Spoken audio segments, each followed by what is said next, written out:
Yeah, blocked punt in Toronto.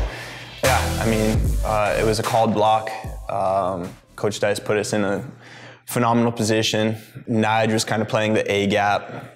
I was kind of messing around, stepping in and out of the line, making sure that the fullback declared me as opposed to one of the guards or the tackles.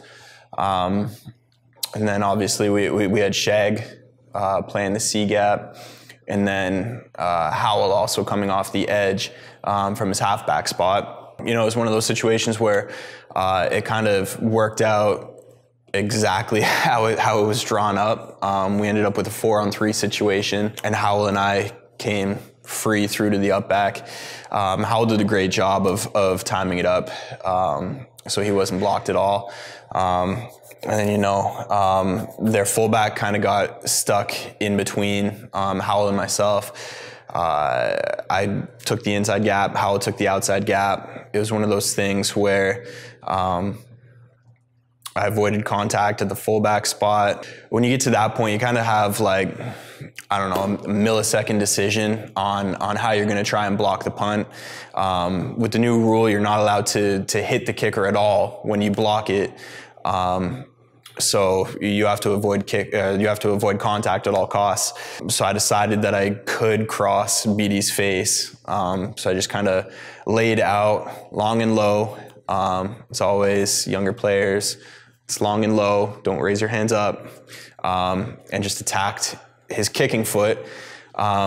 And then after that point, because I decided to cross his face, I kind of needed to avoid his plant leg coming down as well. So I was able to just kind of turn my body in the air, which is why I kind of land on my back and awkward. It looks cool in slow-mo, but I was able to avoid his plant leg. And you know, as soon as it hit my hands, I knew that I got a solid enough piece that it was going backwards. And then, you know, I kind of rolled over and saw both Shag and Howell kind of alone in the end zone, and I'm like, oh yeah, touchdown. And I just kind of started walking the opposite way to the bench to go and celebrate with everybody. It was fun. It was the first block of my career, and like I said, it was one of those plays that just kind of was drawn up perfectly. It worked out perfectly the way that we wanted it to, with a 2-on-1 situation with Howell and I. And you know, it's why we get paid to play football. It's our job to make that play every single time, and I was just fortunate enough to be the one to get my hands on it.